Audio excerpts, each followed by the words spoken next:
Hello, my dear students. Today's topic is regions of root. There are three distinct regions are classified just a few millimeter above the root cap based on the meristematic activity present in the root cap. First one is meristematic zone, second one zone of elongation, the third one zone of maturation. First one, meristematic zone. What is the position of the meristematic zone? It lies just above the root cap. The region which is present just above the root cap is considered as the meristematic zone. The meristematic zone includes meristematic cells. And the meristematic cells always actively divide and continuously increase in number. The root tip grows faster by the activity of these meristematic cells.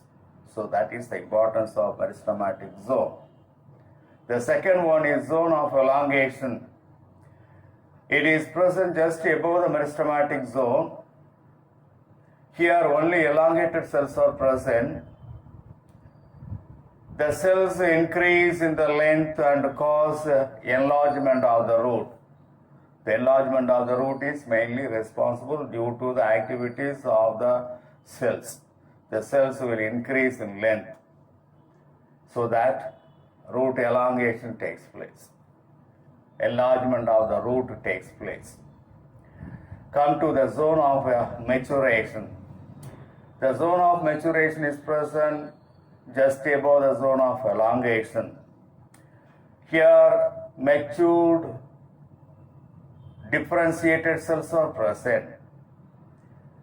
The cells differentiated into various types of tissues, epidermis, cortex, and vascular bundles. Like that, the cells will be differentiated into different types of tissues. It also produces root hairs which absorb water and minerals from the soil. This is the regions of root. This is the tip of the root is protected by root cap. Just behind the root cap, there is a region of cell elongation. Here the cells will elongate so that the enlargement of the cells takes place. That's why the elongation of the root takes place. Just behind the regions of the cell division, region of cell elongation is there. In the cell elongation, the newly formed cell will elongate. So that from this region, different layers, different cells are differentiated, and that form the regions of the cell maturation just behind the region of the cell elongation. In the region of the cell maturation, different types of cells differentiated. From this region only, root hairs will be produced. So this is a very short diagram given. So that is all about the regions of the root.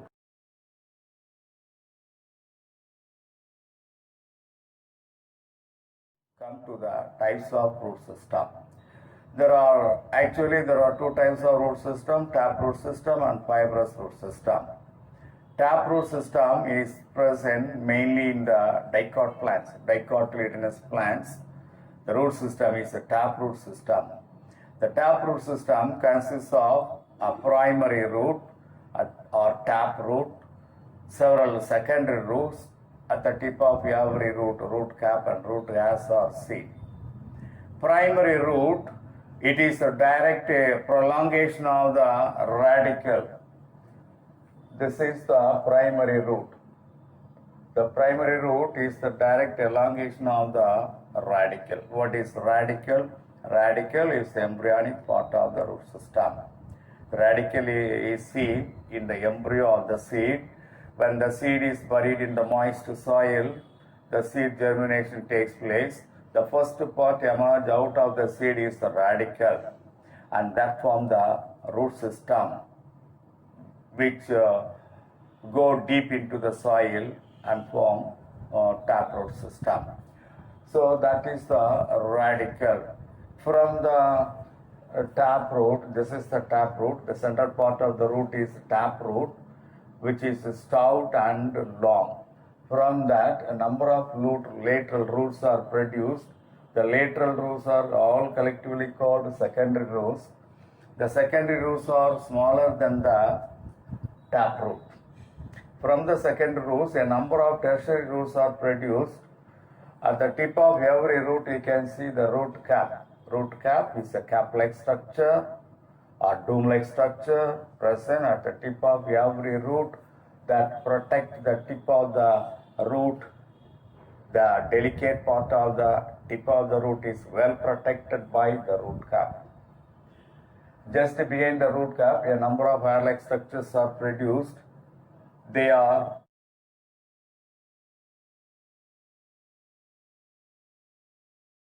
mainly concerned with water absorption and mineral absorption from the soil. And these root hairs, just behind the root hairs, tertiary roots, secondary roots are produced. So that is about the taproot system.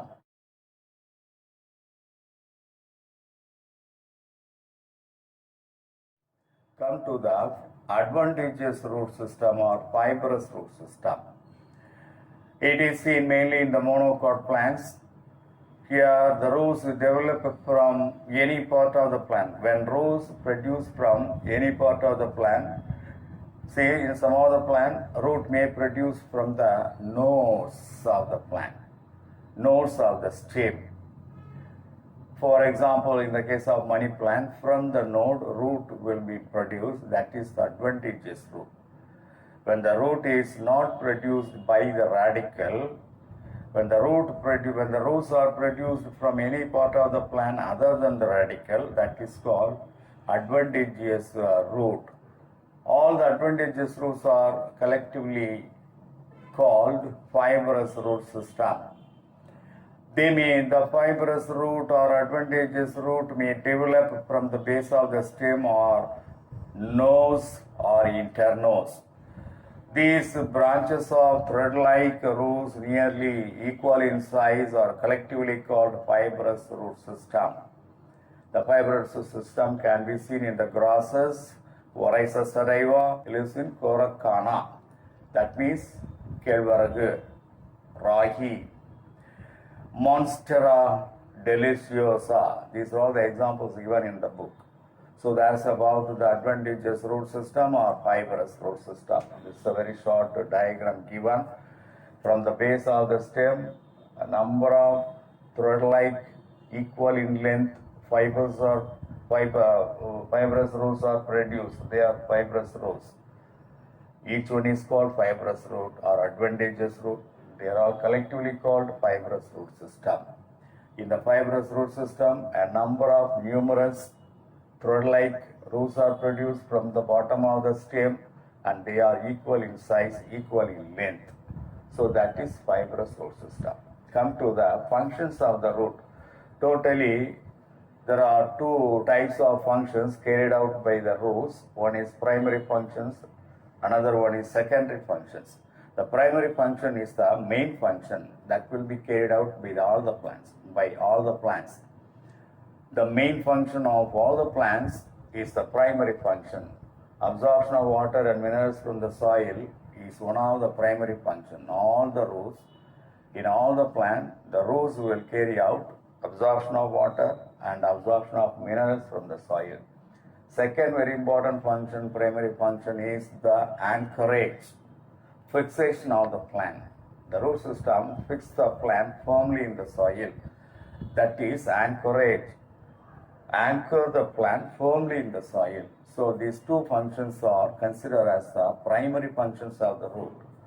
Come to the secondary functions. What are the secondary functions? All the additional functions carried out by the root system in addition with the primary functions. They are called secondary functions. What are the secondary functions given? In some of the plants only secondary functions are carried out. For that, the root system gets modified in order to carry out secondary functions. Those roots are called root modification. These are all the secondary functions: storage, respiration, mechanical support, and vital functions. They are considered as the secondary function. We will see the primary function and secondary function in detail in the next class. So today we have seen about the regions of the root. The regions of the root: meristematic zone, zone of elongation, zone of maturation. We have seen. Then types of root system. There are two types of root system: taproot system and fibrous root system. And functions of the root we have